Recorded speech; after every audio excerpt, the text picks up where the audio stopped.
2025 সালের এইচএসসি পরীক্ষার্থীরা আসসালামু আলাইকুম। স্বাগতম জানাচ্ছি বাংলাদেশ শিক্ষা বার্তার নতুন একটি ভিডিওতে। শিক্ষা উপদেষ্টা ইতিমধ্যে ঘোষণা দিয়েছেন শিক্ষার্থীদের পরীক্ষার মধ্যে কোনো প্রকার বাড়তি সুযোগ সুবিধা দেওয়া হবে না। তো এটা নিয়ে অনেক শিক্ষার্থীরা অনেক বেশি চিন্তিত রয়েছেন। মূলত এটাকে দুঃসংবাদ হিসেবে অনেকেই দেখছে, কারণ শিক্ষা উপদেষ্টা যেহেতু ঘোষণা করে দিয়েছেন শিক্ষার্থীদের যেসব সুযোগ সুবিধাগুলো দেওয়া হবে না বলে সবাই মনে করছেন, সেই বিষয়গুলো আজকের এই ভিডিওতে উপস্থাপন করবো। তো তোমরা যারা শিক্ষার্থীরা রয়েছ, তোমরা কি কি সুযোগ সুবিধা থেকে বঞ্চিত হতে পারো সেই বিষয়টি কিন্তু আজকের এই ভিডিও থেকে তোমরা ক্লিয়ারলি জানতে পারবা। কাজে অবশ্যই তোমাদের উচিত হবে আজকের এই ভিডিওটি প্রথম থেকে শেষ পর্যন্ত দেখা, এবং আমাদের চ্যানেলটি যারা তোমরা এখনও সাবস্ক্রাইব করো না, শিক্ষা সম্পর্কিত সকল তথ্য, তোমাদের এইচএসসি পরীক্ষার অনেক গুরুত্বপূর্ণ সাজেশন, টপ 10 সাজেশনগুলো কিন্তু তোমরা আমাদের চ্যানেল থেকে পেয়ে যাবা। তো তোমাদের গত বছরগুলোতে যারা এসএসসি এইচএসসি পরীক্ষা দিয়েছে তাদেরকেও কিন্তু সহযোগিতা করেছে, তোমরা চাইলে ভিডিওগুলো দেখে নিতে পারো। তারা কিন্তু অনেক উপকৃত হয়েছে, আশা করছি তোমরা অনেক উপকৃত হবা। কাজেই অবশ্যই নতুন ভিডিও পেতে অবশ্যই সাবস্ক্রাইব করে রাখো এবং পাশে থাকা বেল আইকনটি বাজিয়ে দিয়ে রাখো।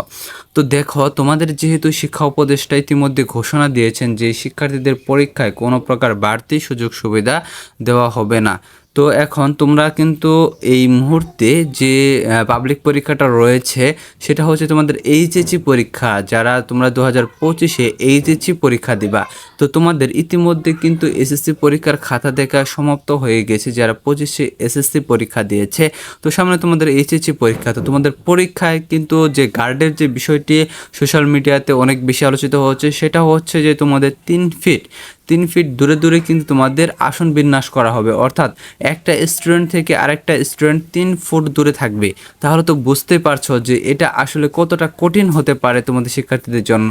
কারণ দেখা যায় যে তোমরা এমসিকিউ কিন্তু বেশিরভাগ শিক্ষার্থীরা কিন্তু এমসিকিউতে ফেল করে। যদি ধরো যে তোমরা 6 লক্ষ শিক্ষার্থী যদি ফেল করে, তাহলে সেখানে দেখা যাবে যে প্রায় 5 লক্ষ শিক্ষার্থী কিন্তু এমসিকিউতেই ফেল করে থাকে।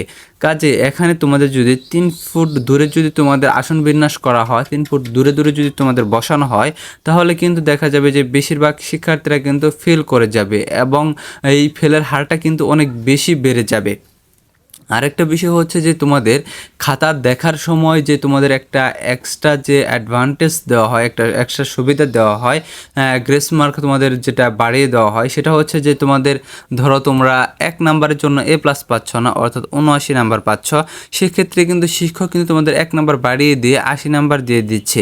তো এই বিষয়গুলো কিন্তু তোমাদের সুযোগ সুবিধাগুলো কিন্তু তোমাদের দেওয়া হবে না, কারণ যেহেতু সকল ধরনের সুযোগ সুবিধা যেহেতু স্টপ করে দেওয়ার ঘোষণা দিয়েছে শিক্ষা উপদেষ্টা। তো আবার তোমাদের দেখা যায় যে তোমরা যখন বোর্ড চ্যালেঞ্জ করো, বোর্ড চ্যালেঞ্জের সময় কিন্তু তোমরা লক্ষ্য করবা যে অনেক শিক্ষার্থী কিন্তু একটা নাম্বারের জন্য A+ পাচ্ছে না।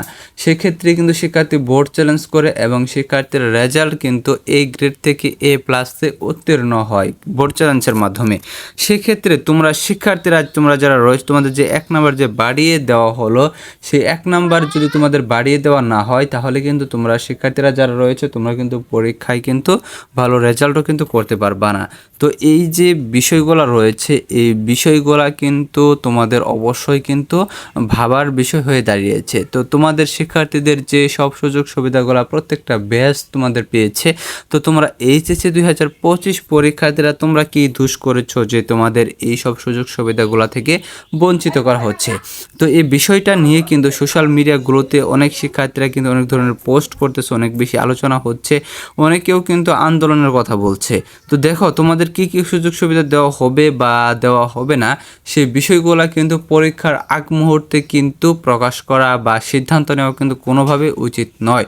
তো তোমাদের যদি 4-5 মাস আগে যদি এরকম একটা সিদ্ধান্ত নেওয়া হতো যে তোমাদের এই ধরনের সুযোগ সুবিধাগুলো দেওয়া হবে না, তাহলে কিন্তু তোমরা শিক্ষার্থীরা কিন্তু অনেক হার্ডলি কিন্তু প্রিপারেশনটা নিতে পারতা, কারণ তোমরা জানতা যে তোমাদের এই সব সুযোগ সুবিধাগুলো থাকছে না। এবং তোমাদের যে আসন বিন্যাসের বিষয়টা যেটা উঠে এসেছে, সেটা হচ্ছে যে 3 ফুট দূরে দূরে তোমাদের বসানো হবে। এই বিষয়টিও কিন্তু তোমাদের অনেকটা ভাবনার কারণ হয়ে দাঁড়িয়েছে। তো এটা নিয়ে তোমরা শিক্ষার্থীরা যারা টেনশনে রয়েছ, এটা যদি তোমাদের আগে জানিয়ে দেওয়া হতো, তাহলে কিন্তু তোমরা অনেক ভালোভাবেই কিন্তু আরও প্রিপারেশন নিতে। যারা দুর্বলভাবে প্রিপারেশন নিয়েছো বা যারা খারাপভাবে তোমাদের প্রিপারেশনটা হয়েছে, বা যারা ভাবতেছো যে নর্মালি প্রিপারেশন নিয়েছি পরীক্ষার হলে কারোটা দেখে পাশ করে আসবো এরকমটা যারা ভাবতেছ, তো এখন বিষয় হচ্ছে যে তোমাদের শিক্ষার্থীদের এই যে তোমাদের সুযোগ সুবিধাগুলা তোমাদের স্টপ করে দেওয়ার কথা যে বলা হয়েছে, উপদেষ্টা মহোদয় যেহেতু বলেছেন যে তোমাদের এইসব সুযোগ সুবিধাগুলা তোমাদের বন্ধ করে দেওয়া হবে বা কোনো ধরনের সুযোগ সুবিধা দেওয়া হবে না। তো সেই বিষয়টি আসলেই তোমাদের শিক্ষার্থীদের জন্য কতটা ক্ষতিকারক হতে পারে বা তোমাদের শিক্ষার্থীরা তোমরা কতটা ক্ষতির সম্মুখীন হতে পারো তোমরা শিক্ষার্থীরা কিন্তু অবশ্যই বুঝতে পারছো। তো যাই হোক, তোমাদের এই যে তোমাদের এই নতুন সিদ্ধান্তটা এসেছে যে তোমাদের সুযোগ সুবিধাগুলো তোমাদের দেওয়া হবে না, তো এটা আসলে কতটুকু কার্যকর হয় সেটিও দেখার বিষয় রয়েছে, বা শিক্ষা মন্ত্রণালয় থেকে বা শিক্ষা উপদেষ্টা আরও এই বিষয় নিয়ে কী কথা বলেন বা কী কথা বলবেন অবশ্যই কিন্তু তোমাদের এটা কিন্তু শিক্ষা বোর্ড থেকে কিন্তু অবশ্যই তোমাদের জানিয়ে দেওয়া হবে শিক্ষা বোর্ডের নোটিশের মাধ্যমে। এবং তোমরা যারা শিক্ষার্থীরা রয়েছ তোমাদের সামনে এইচএসসি পরীক্ষা, তো তোমাদের পরীক্ষায় গুরুত্বপূর্ণ সকল ধরনের তথ্য কিন্তু তোমরা আমাদের চ্যানেল থেকে তোমরা পেয়ে যাচ্ছ। কাজে অবশ্যই আমাদের চ্যানেলটি সাবস্ক্রাইব করে রাখো এবং পাশে থাকা বেল আইকনটি বাজিয়ে দিয়ে রাখো, যাতে নতুন ভিডিও আপলোড করার সাথে সাথেই সেটি তোমাদের নোটিফিকেশনে চলে যায়। ধন্যবাদ সকলকে পুরো ভিডিওটি দেখার জন্য।